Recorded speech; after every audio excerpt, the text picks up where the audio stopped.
Terri Conrad here with Bloom True. Thanks for being here.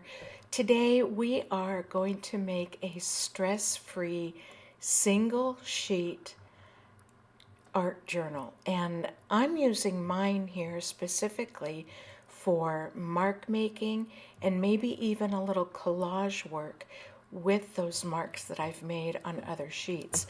This particular 8.5 by 11 sheet of paper is a part of a digital downloadable collection of hand-painted collage papers that I have. They're a part of the foundations collection, the big bundle foundations collection, and you can get those at the Bloom True website. Of course, you can use any 8.5 by 11 sheet of paper. So let's go ahead and begin. We've got this sheet. You want to fold it horizontally in half, open it up, and then fold it vertically in half. And it's really up to you which quarter you use for your cover. So I'm folding this here and deciding, I'm not really sure I want that for my cover, so I'm going back and refolding it. And I really like this section as my cover. I like how dynamic this looks. It's got some paint splatters on it.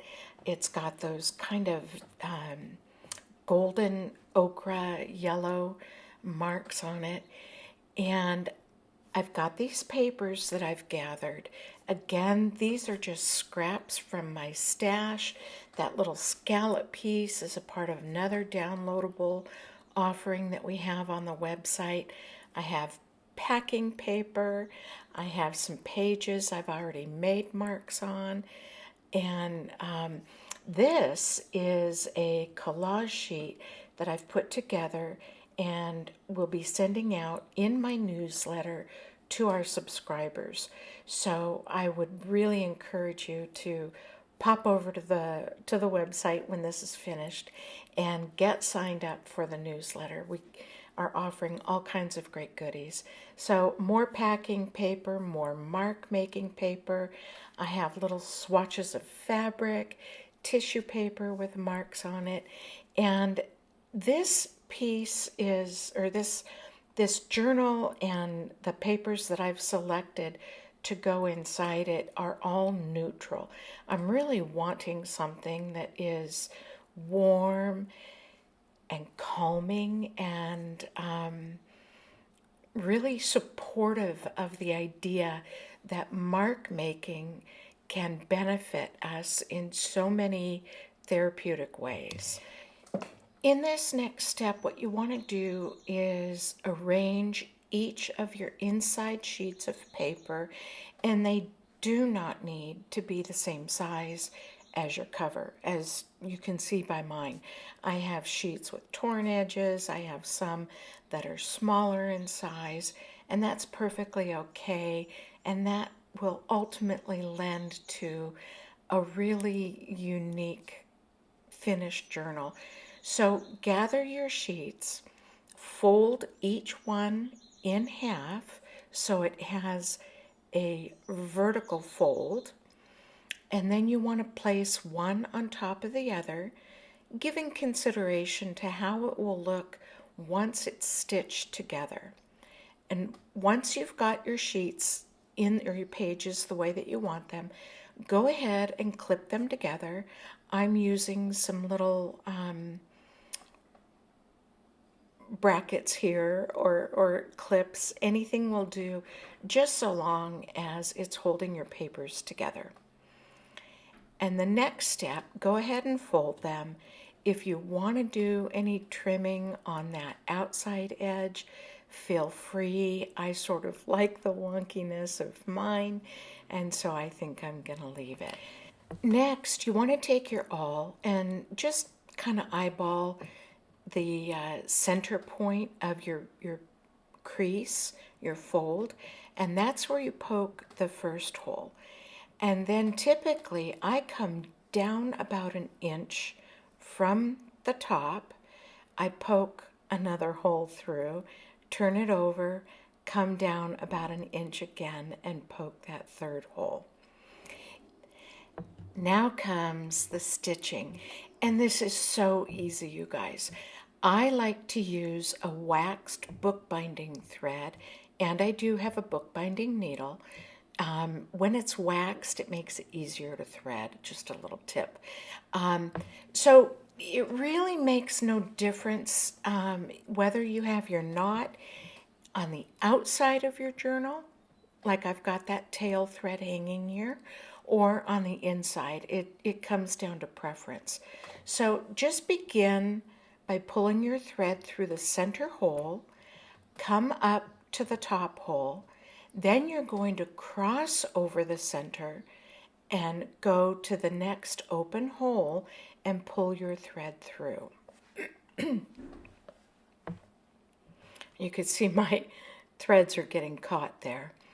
And then you come back to the center hole and stitch your thread through that center hole, pull it taut, and you can see I've got a lot of extra thread hanging on the tail end here. And then you want to tie this in a couple knots.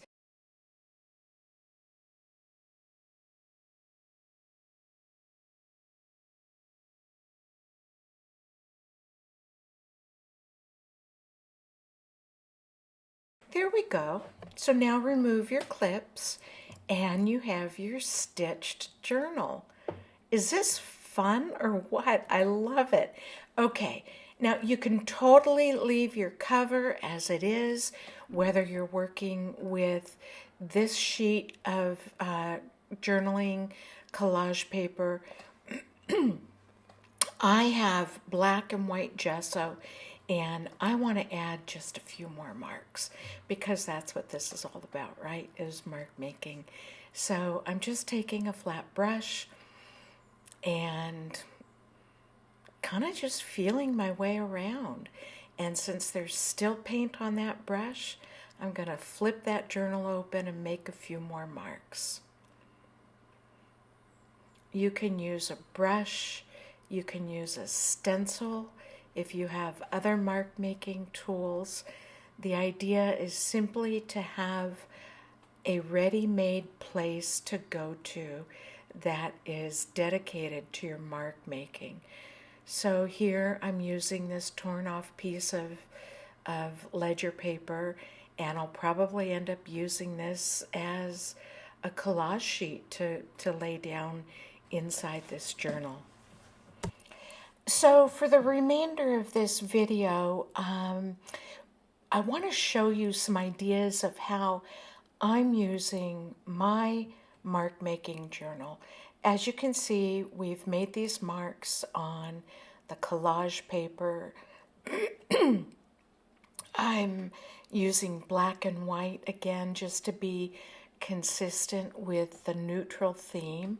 I like how calm it makes me feel, and I don't know about you, but I'm needing to bring anything and everything into my daily life right now that is going to lend itself to calm and steady and nurturing. And that's what I find with these mini journals and mark making. It's just a moment to be quiet, to get out of my head, and to really be present with the supplies that I'm using.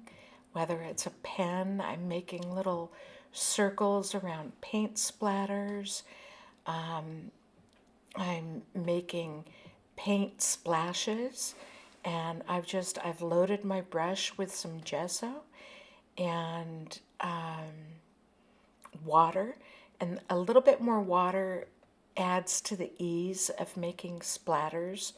And you could see I just covered up another journal that I had with some scrap paper because I didn't want to get splashes on it.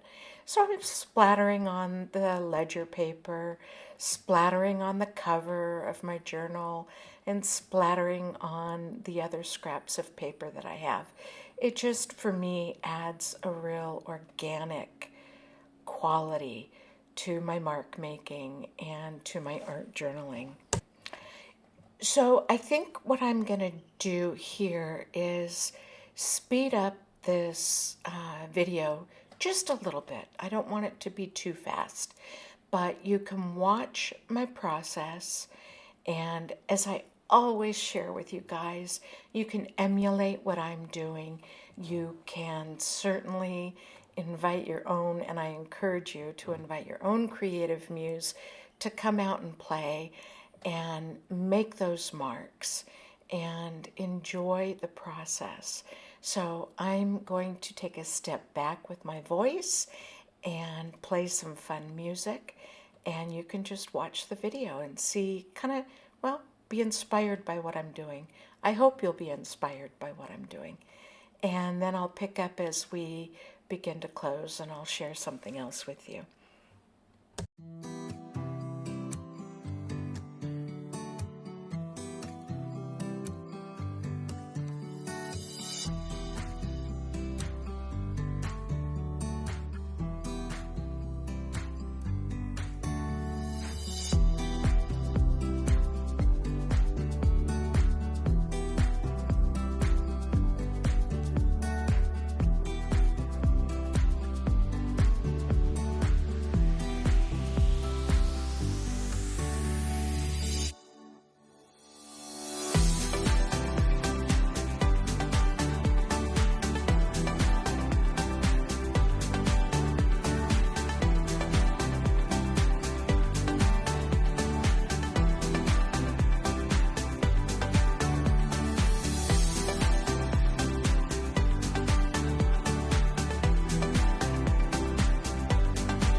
So I'm finishing up this last page.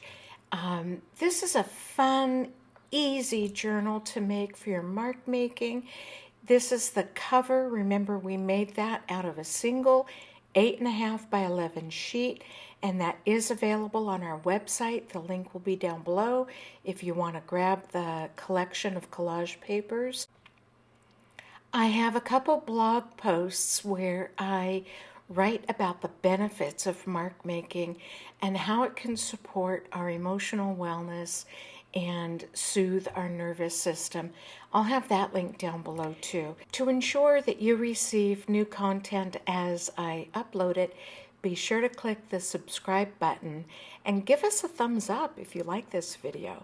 And we love to get comments and connect with those who are connecting with us. This is Terri Conrad with Bloom True, and we'll see you next time as we create, discover, and grow.